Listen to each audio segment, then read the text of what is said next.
Les rivalités. Les rivalités dans le monde du sport sont légion. On peut pas faire, on peut pas parler de sport sans parler de rivalité parce que c'est ça qui fait souvent le sel du sport. Certaines existent par rapport à une inimitié personnelle, certaines sont dans les compétitions ou certaines sont fabriquées de toutes pièces pour apporter un peu une certaine forme de sel un peu à la compétition. C'est-à-dire parfois c'est les médias qui les fabriquent pour pouvoir truc. Et il y a des rivalités qui expliquent un peu pour moi des dynamiques, une dynamique, oui, des dynamiques sociales qu'on peut voir un peu dans une communauté particulière. Et c'est un peu ce que je veux parler un peu avec la rivalité là. Je ne sais pas si elle est perçue comme ça, ou si les gens l'ont vu, ou si c'est juste moi autour. Mais pour moi, ça a été une rivalité très intéressante à voir à mon époque et que j'ai un peu compris avec le temps. La rivalité des deux individus frères. Parce que, oui, ces deux gars-là ont été des grands rivaux. De grands rivaux. Et j'aimerais vous dire que s'il y a bien un homme que Kobe Bryant a jalousé dans sa vie, c'est le petit gars là qui porte le numéro 3 au Philadelphia Sixers. Il a envié, jalousé, à la limite même un peu détesté. A détesté ce gars-là. Non pas que je veux créer une image, une très mauvaise image de Kobe Bryant et autres, tout dont j'ai déjà fait un sujet, déjà si vous avez vu mon sujet que qu'il avait évoqué déjà dans mon sujet que j'avais fait 1 an sur lui. S'il y a bien un mec qui l'a envié, c'est ce gars-là. Parce que quand tu regardes l'histoire des deux, c'est vraiment l'histoire de deux dynamiques un peu de communauté afro-américaine déjà. Déjà, il faut que les gens comprennent un peu qui est Allen Iverson déjà. Allen Iverson, je refais même cette vidéo parce qu'il vient de fêter ses 50 ans, est peut-être le joueur le plus impactant de l'histoire de la NBA, tout juste après Michael Jordan. Allen Iverson est le joueur le plus impactant de l'histoire de la NBA, tout juste après Michael Jordan. Son impact, je ne le parle pas forcément sur le jeu. Son impact, je le parle forcément sur culturellement. Qu'est-ce qu'il a changé dans ce jeu-là? Il a changé les codes vestimentaires. Il y a pour moi deux personnes qui ont apporté un peu la culture hip-hop un peu dans le monde du basket. Il y a cette fabuleuse équipe dont j'essaierai de faire un sujet aussi, le Fabulous Five. Cette équipe universitaire de Michigan avec Chris Webber, Joanna Howard, Jalen Rose, le nom des deux autres là.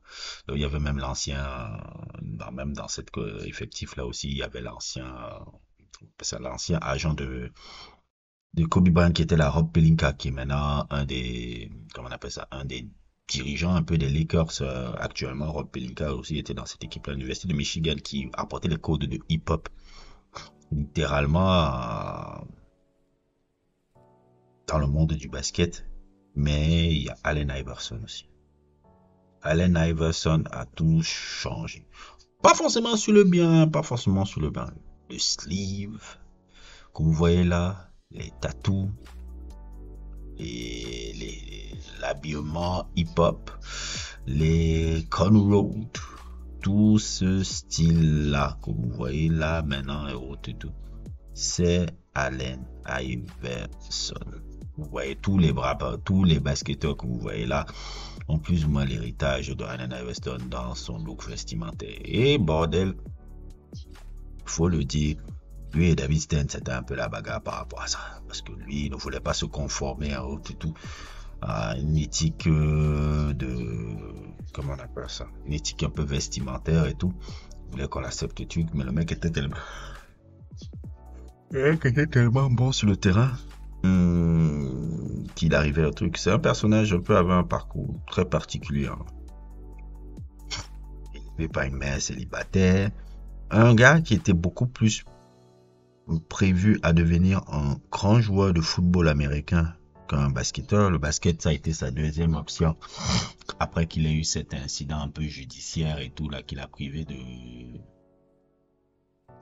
jouer dans une équipe de football et il a dû se concentrer uniquement sur le basket après.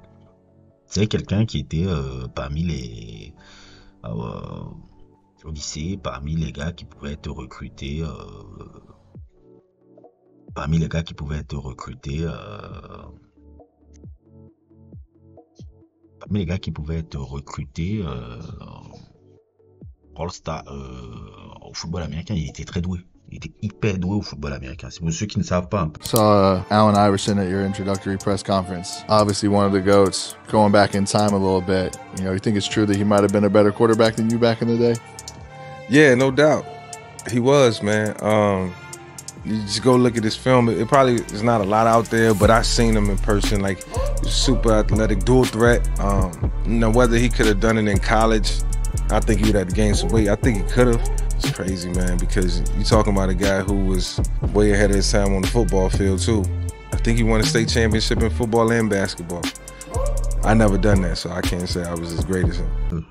À la base, il est destiné pour le football américain. C'est pour ça que son style était si physique, comme ça, qui n'avait pas peur des contacts, qui n'avait pas peur du truc, sa tête, parce que c'est quelqu'un qui, dans sa tête, se comportait parfois comme un footballeur américain. Si vous voulez un peu toute proportion, regardez, si vous voyez un peu des joueurs comme un peu Michael Vick, proportion, regardez Lamar Jackson, c'est un peu comme ça que Allen Iverson était quand il jouait. Comme vous pouvez le voir un peu sur ces images là. Et normalement, c'est quelqu'un qui vient un peu, pas forcément de la richesse, dans la peau. Et qui était devenu numéro 1 de la draft. Mais il n'était pas l'enfant chéri de la NBA.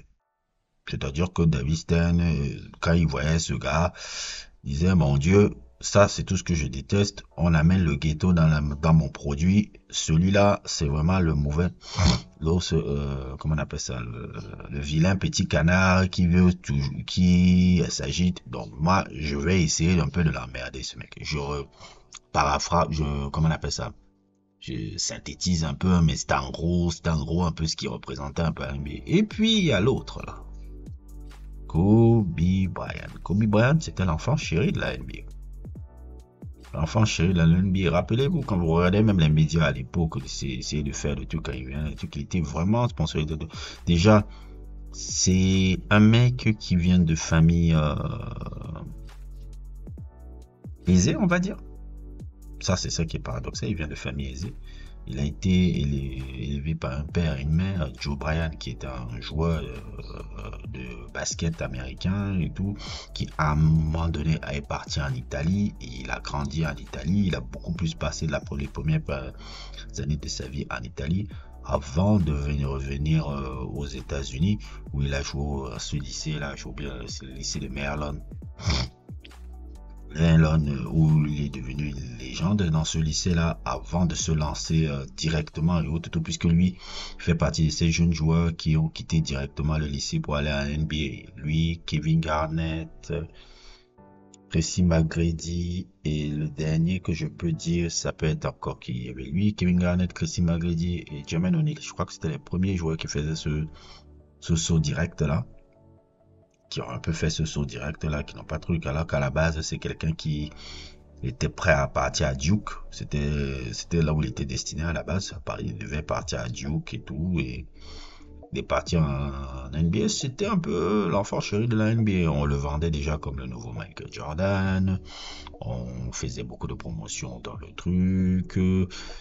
Et voilà, c'était un peu l'enfant chéri un peu de la NBA, même si, il faut le rappeler, ses débuts n'ont pas été très faciles. Il n'avait pas assez de temps de jeu. Il avait,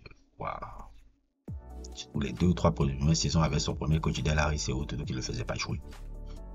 Il ne faisait pas jouer devant la pléthore un peu de All-Star qu'il y avait, Nick Van Exel, Eddie Jones, Shaquille O'Neal, Et j'en passe, et j'en passe, et j'en passe.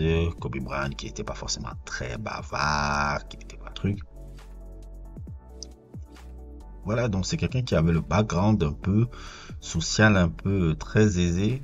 Un jeune homme solitaire, pas forcément très social. Kobe Bryant, c'est un geek. Ça, il faut que les gens se rendent compte. Kobe Bryant, c'est un geek, très social, pas très social. Il est le seul garçon d'une famille, dernier. Il a grandi qu'avec des sœurs. Ça joue aussi dans la solitude du mec. Il a grandi en Italie où il était le seul noir. Pas forcément aussi d'atomes crochus. Bon, je dis, il a des amis, mais il n'avait pas les mêmes affinités aussi. Il revient aux États-Unis, au lycée à Philadelphie. Il n'a pas les codes culturels américains. Il ne sait pas parler un peu de certaines formes de slang et autres, tout. Son anglais est assez... ça.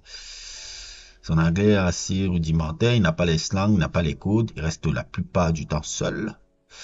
Donc, c'était un peu un solitaire, un loner, un geek et autres et tout, et qui avait une extrême passion pour le basket. Le basket, c'était son obsession et tout, et tout. Et la manière dont il a appris le basket, c'est un peu comme vous voyez quelqu'un qui apprend comme un geek, hein. C'est-à-dire connaître l'histoire, connaître les joueurs, connaître les dates, connaître les rudiments d'un joueur, connaître les trucs, poser des questions.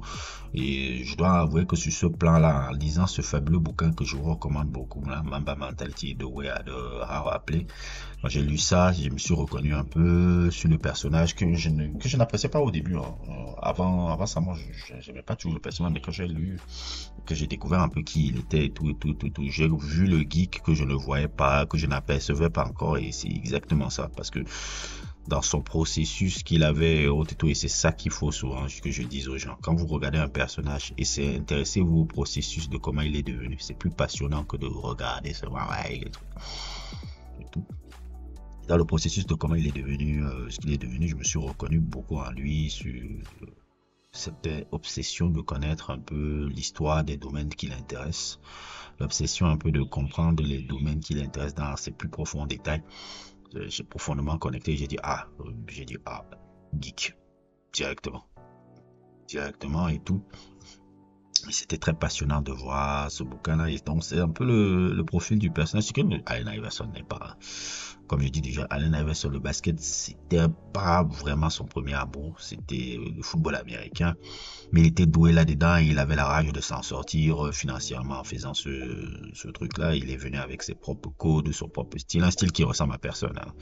Souvent, on a pu le comparer souvent à Isaiah Thomas par rapport à fait qu'ils sont petits de taille et qui est un peu le truc, mais ça s'arrête là. Allen Iverson, c'est un joueur qui n'était pas un meneur de jeu, c'était un meneur de jeu shooter, c'était pas un meneur de jeu à la Isaiah Thomas, parce que Isaiah Thomas, je dis souvent sur Isaiah Thomas aurait pu être Allen Iverson s'il le voulait, un mec qui met 50 points, 60 points et autres, tout. Mais lui, c'était pas sa vision. C'était comment je fais évoluer mon équipe, comment je fais tourner mon équipe, et je dois être le général qui amène. Allen Iverson, c'était pas ça. Allen Iverson, un peu, là, ce style-là, si vous voulez quelqu'un qui ressemble beaucoup à Allen Iverson, un peu dans son style, on peut dire un peu, c'est-à-dire l'approche mentale qu'il a, c'est Russell Westbrook. Regardez un peu Russell Westbrook, je dis dans l'approche mentale et tout, et physique un peu de leur jeu, c'est un peu Russell Westbrook. Même si il avait des skills énormes en termes de dribble et autres et tout, qui peut rappeler Isaiah, qui peut rappeler Kyrie Irving, même si Kyrie Irving, les skills de Kyrie Irving sont largement au-dessus. Tout. Allen Iverson, c'est ça qui rappelle. Pourquoi je veux parler un peu plus ou moins des deux là? Et je dis toujours, Kobe Bryant a jalousé ce mec. Quand tu regardes l'histoire de Kobe et tout, moi je pose toujours la question au gars, où, quelle équipe en NBA il aurait voulu jouer? Parce que souvent les joueurs, même s'ils tombent dans une franchise et ça ne dépend pas forcément d'eux, il y a une équipe qui rêverait de jouer et de représenter. Kobe, son rêve n'a jamais été de jouer aux Lakers. Et j'ai même envie de dire, même s'il a été adopté par cette ville par rapport à ses performances, son cœur était toujours dans une franchise qu'il voulait jouer. Laquelle? Voyez là la date de naissance et le lieu de naissance de Kobe Bryant. Philadelphie. Son père a été un joueur de Philadelphie et il est un natif de Philadelphie. Même s'il est parti en Italie, à un moment donné, un très long moment donné de sa vie, il est revenu à Philadelphie. Il a toujours voulu jouer pour Philadelphie. Son rêve, c'était de jouer pour Philadelphie. Représenter Philadelphie. Et même son mindset représente même les sportifs de Philadelphie. Le grit, le grind, le grind, on va au charbon et autres. C'est la mentalité de Philadelphie. C'est pas la mentalité des Lakers. C'est pas un gars qui est en mentalité Los Angeles Star. Non, non. C'est pas ça. Ça n'a jamais été ça, le gars. Et à un moment donné, quand il vient à la draft, il sort 13e. Qui est numéro 1 de la draft? Le petit co-type que vous voyez là, Allen Iverson. Et il tombe où? Philadelphie. Il va à Philadelphie. C'est-à-dire qu'on le recrute dans l'équipe l'aurait voulu jouer. Là, c'est le premier strike déjà. Un peu de la naissance de la jalousie que Kobe Bryant a avec ce gars. Et puis, il y a la première rencontre respective. Il en parle même sur le bouquin, ça, ce truc-là.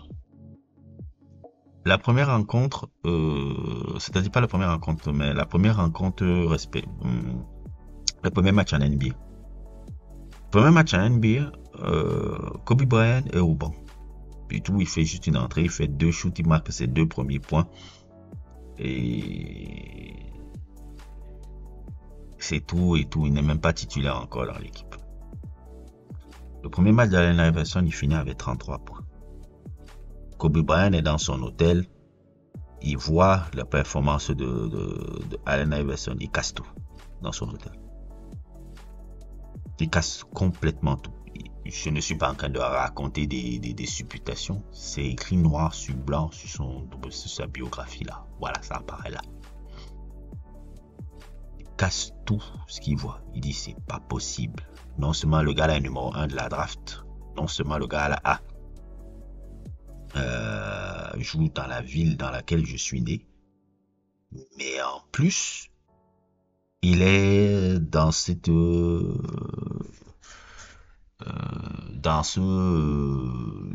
il arrive à marquer 33 points. L'obsession a commencé. Il a commencé à devenir l'émile à battre. Et je pense que le truc qui a switché là-dedans, c'est ce que je vous voyais là apparaître là. Allen Iverson, son idole, il vous l'a toujours dit. Michael Jordan. Kobe Bryant, plus besoin de savoir qui est son idole. Puisqu'il est un peu le Jordan Peace. Et je le dis toujours, tous les jours. La naissance de la légende d'Allen Iverson commence là. Quand il fait ce crossover sur Michael Jordan, ça fait le tour de la planète. Le crossover sur Michael Jordan fait le tour de la planète. Qui est le gars là qui a 1 mètre, je ne sais combien là, qui fait le crossover sur Michael Jordan? Imaginez Kobe Bryant dans sa chambre en voyant ça. Mettez-vous dans sa tête l'esprit de cette obsession de cet obsessionnel de la compétition là, de voir ça. Que celui qu'on parle, c'est pas lui contre son idole, c'est Allen Iverson contre son idole. Qui n'est pas dans la conversation. C'était l'obsession. C'est pour ça, c'est ça qui a créé le truc. Et puis, dernière chose. Leur première rencontre en 80, l'un de leurs premières rencontres vraiment face à face quand Kobe Bryant était devenu presque titulaire en 99. C'est un match en 99 et tout où il affronte Allen Iverson. Allen Iverson lui donne 44 pions. sur la tête. Il y a les photos de cette image-là. Il y a les photos, il y a les vidéos, le truc. C'est écrit sur noir sur blanc. Dans la biographie, il en parle. C'est à partir de ce moment qu'il a décidé d'avoir l'obsession d'être un super défenseur. Ce mec a poussé. Si Kobe Bryant est devenu grand, c'est grâce à l'obsession qu'il avait sur Allen Iverson. Et surtout aussi, comme je dis, culturellement, et c'est là où j'en viens un peu sur le truc sociologique, Allen Iverson avait peut-être le truc que souvent certains noirs un peu d'une communauté bug souvent quand ils n'ont pas et qui jalousent quand ils n'ont pas. L'amour profond de sa communauté. Allen Iverson était aimé par les négros. Kobe Bryant, c'était un produit marketing. Oui, maintenant les gens aiment Kobe, oui, ouais, Black Mamba mentality et tout. Mais ça n'a pas toujours été le cas. Les négros ne checkaient pas Kobe comme ça. Le hood, surtout le quartier, ne résonnait pas avec Kobe. Hein. Non. Non. Lui, il était Hollywood. On l'appelait Hollywood. Oui, invité dans le truc avec Cindy Crawford, les photos avec Tyra Banks, le truc. Non. Le truc là-bas, le quartier, les gars du quartier se sentaient représentés par Allen Iverson. Il me dit, mais regarde-moi ce gars qui est à la NBA qui représente nos codes. Tu es un autre gars, Kobe, l'un des héros de LeBron James. C'est Michael Jordan, mais c'est beaucoup plus de personnes. Penny Hardaway et Allen Iverson. Vous croyez que LeBron James porte le sleeve? Pourquoi? Il dit que le gars qu'il s'est senti représenté comme jamais lui, enfant des quartiers de Cleveland, c'était Allen Iverson. Beaucoup de gars de NBA, c'était pas Kobe. Pas Kobe. Kobe, c'est venu bien après la fascination. Je dirais même 2006, 2007, hein. Pendant longtemps, et tout, Kobe n'est pas aimé, il est tout arrogant, l'honneur, il n'est pas aimé par les gars de la communauté. Le gars qui est aimé, c'est Allen Iverson, c'est l'underdog. C'est lui qui est aimé. C'est lui qui est adoré par la communauté. Et Kobe le savait, et ça l'énervait aussi, ça. C'est là où je reviens sur le plan social et autres, parce que souvent, quand dans la communauté afro un peu, ça, je le sais pourquoi, parce que c'est pour ça que justement j'ai connecté un peu avec Kobe là par ça. Souvent dans la communauté afro un peu, quand on est un peu un noir, en tout cas je dis un certain type de noir, c'est-à-dire le noir qui n'est pas forcément un peu le noir de quartier, le noir qui est dans une certaine forme de juron, le noir un peu, disons presque sophistiqué un peu, parce que c'est ce que Kobe était. Il y a parfois un moment donné quand tu es un peu le gars qui est un peu mis de côté par les siens. En tout cas, à une certaine époque, surtout à la période des années 90-2000. Et c'est ce que Kobe a vécu dans sa jeunesse. Donc, on en vient souvent à envier un peu et jalouser un peu le mec un peu à la Allen Iverson, là. C'est-à-dire un peu swag, truc, slang, que tout le monde que tous les gars veulent être et tout, et toi ils te prennent un peu pour le petit bouffon et autres. Et je vous assure que c'est Kobe un peu, c'est un peu ça, un peu la dynamique entre les deux. C'est pour ça qu'il a énormément jalousé le gars là. Énormément jalousé dans le gars là, dans leur background un peu social très différent un peu, qu'on peut voir un peu dans nos communautés afro. C'est pas forcément seulement dans les communautés afro-américaines, même dans les communautés africaines, je sais qu'il y a des gens qui ont on peut vivre un peu ce genre de situation là. Peut-être vous trouvez que j'extrapole, mais je pense que c'est à ça que le sport est intéressant, ça renvoie un peu des choses qu'on voit dans nos vies respectives et tout. C'est un miroir un peu de certaines choses qu'on voit un peu dans nos vies respectives. En tout cas, c'est comme ça que j'essaie de l'analyser. Et voilà qu'est-ce qui faisait un peu la bataille. Allen Iverson n'avait pas cette obsession sur Kobe. Hein. Pas vraiment. C'était un adversaire comme un autre. Et quelqu'un qui devait juste gagner ou quelque chose. Mais l'obsession, c'était Kobe Bryant.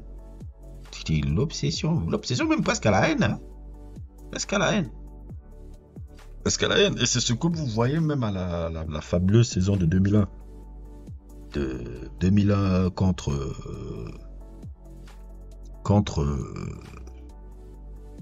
à la finale, la fabuleuse saison incroyable, l'une des plus belles saisons que j'ai jamais vu faire un gars.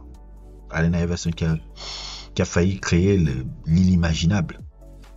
Apporter Philadelphie lui tout seul en finale de NBA. Et ce match 1 qui gagne là-bas aux Lakers avec ce match extraordinaire et autres. Vous ne vous rendez pas compte. Le match 1 de Philadelphie Lakers qui gagne là où il pas gagné à Los Angeles là, ça a marqué énormément de gens dans les quartiers. Ça a marqué la performance de Allen Iverson, ça a marqué énormément de gens dans le quartier. Je pense même qu'il y a des gars dans le quartier qui sont devenus basketteurs juste là. Le truc avec Tyronn Lue là, cette action là qui est un peu le symbole de ce match là.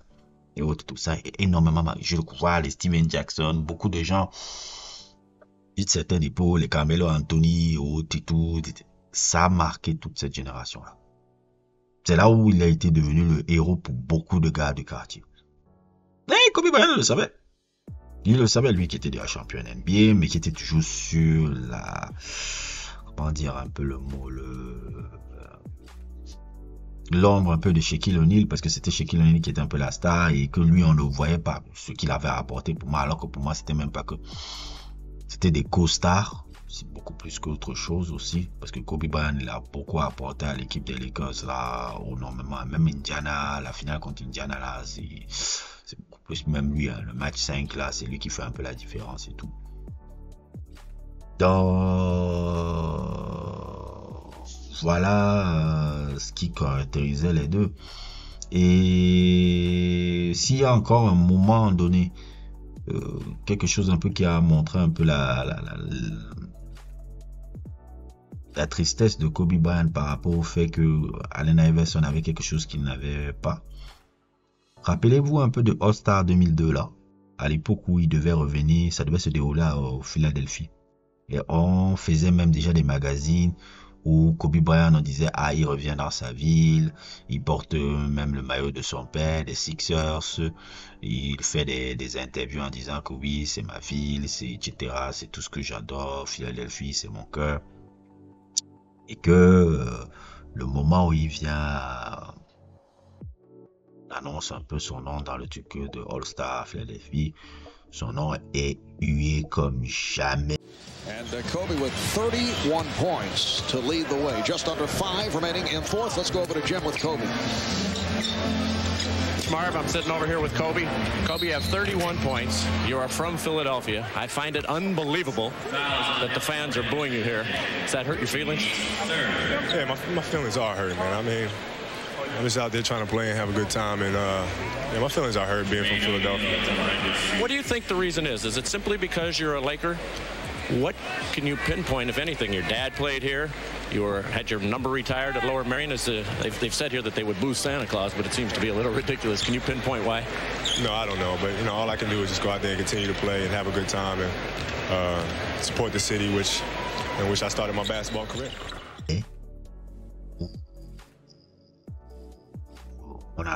On ne veut pas de toi, nous avons AI. Rappelez un peu et comment Kobe Bryant, comme vous pouvez le voir sur ces images, est effondré. Je crois que c'est la seule fois la carrière de Kobe Bryant où je l'ai vu limite à même pleurer. Vous voulez le truc, regardez même comment il réagit.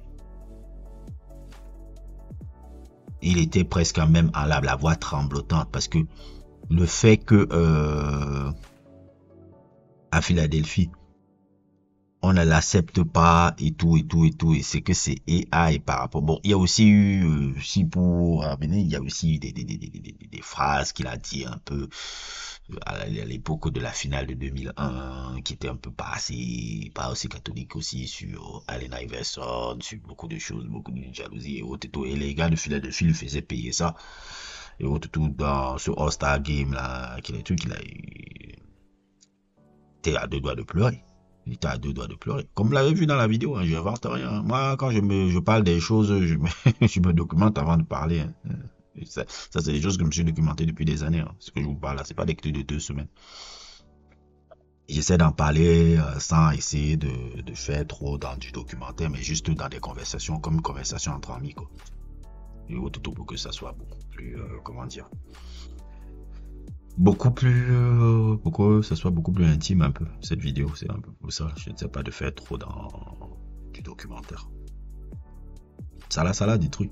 Ça l'a détruit et autres, tout. Ça fait partie des relations et autres, tout. Mais c'est une rivalité aussi qui s'est apaisée un peu avec le temps quand Kobe Bryant, il a eu son histoire sur Colorado. Et que sur son histoire de Colorado, il a compris enfin ce que c'était d'être dans la peau de Allen Iverson, lui qui était l'enfant chouchou de la NBA pendant de longues années.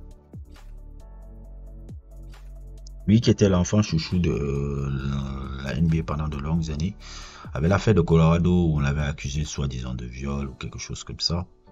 Il a compris un peu ce que Allen Iverson a vécu tout le début de sa carrière.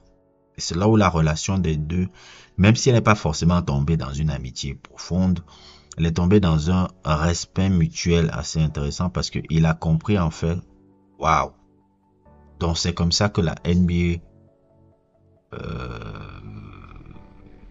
fait aux gens, comment les gars là se tournent derrière toi et tu es vilipendé pour tout. Et c'est même là, j'ai même envie de dire que Kobe Bryant a commencé à aimer le parti parce qu'il était devenu l'underdog.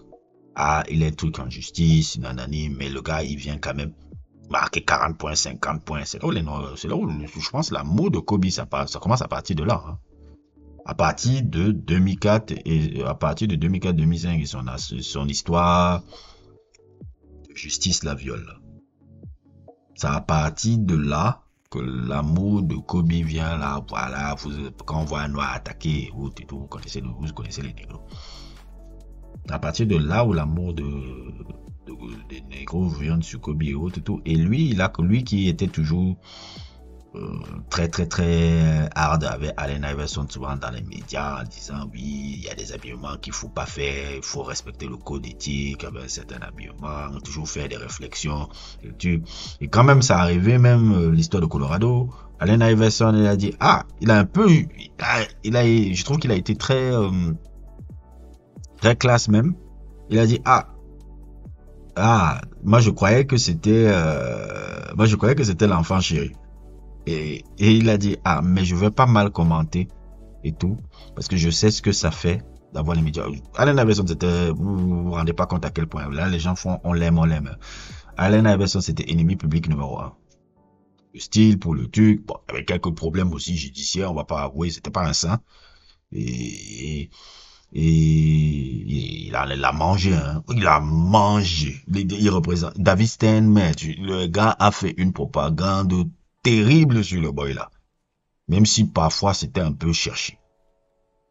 Mais Kobe Bryant c'était cut clean, oui, Kobe Bryant, voilà comment un noir doit être, bla, oui, il respecte l'institution. Dès qu'il y a eu l'histoire de Colorado là, ça a changé, il a compris ce que Iverson a dit, il a vu. Iverson, il s'est même excusé un peu les hautes et tout de parfois ses propos qu'il pouvait dire un peu dans les médias en essayant d'être très critique envers lui sur ce style vestimentaire et tout et il a le truc et à un moment donné c'est là aussi vous remarquez bien, vous avez commencé à voir Kobe Bryant avait à avoir les tatouages. Kobe Bryant a porté le sleeve, c'était un hommage à le sleeve qu'il portait, c'était rendre un hommage à Allen Iverson qui portait ça et tout.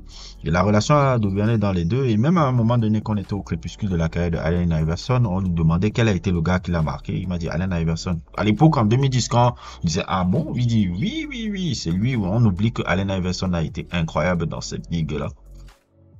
Je sais pas, les années 2010-2011, on était au crépuscule de sa carrière, il rendait toujours hommage et tout. Et la relation est devenue vraiment une relation de respect mutuel. Et quand je vois même comment Allen Iverson passe son temps à rendre hommage à Kobe, à cette tribune-là qu'il a fait un peu dans Players Tribune, normal de choses, même quand il y a eu ce gamin-là qui est venu avec le poster, il était même presque en larmes quand il voyait la fameuse photo légendaire et tout. Ça me plaît un peu de voir comment cette histoire-là entre ces deux-là ont plus ou moins fini et comment ils ont quand même été une rivalité que les gens n'ont pas trop plébiscité un peu, mais que tu pouvais ressentir et tout. Et voilà un peu, souvent il y a des histoires comme ça qui sont très intéressantes dans le sport, qui racontent un peu deux trajectoires d'individus différents, qui se croisent, qui essaient de compétir ensemble. Et moi, je voulais faire un peu ce sujet-là vite fait, sans prétention, sans truc et tout. Sur cette rivalité un peu que je ne regarde pas seulement sur le truc du basket, c'est pas oh ouais l'autre gagnait là, l'autre gagnait là, non mais sur la dynamique un peu sociale que j'ai pu observer un peu entre les deux là, qui est souvent intéressant et qu'on observe souvent dans la vie en fait, qu'on observe souvent dans la vie et surtout dans nos communautés africaines et afro-américaines et tout là, ça c'est un peu passionnant de voir ça et tout. Bref, n'hésitez pas à liker, n'hésitez pas à vous abonner et à plus pour d'autres aventures.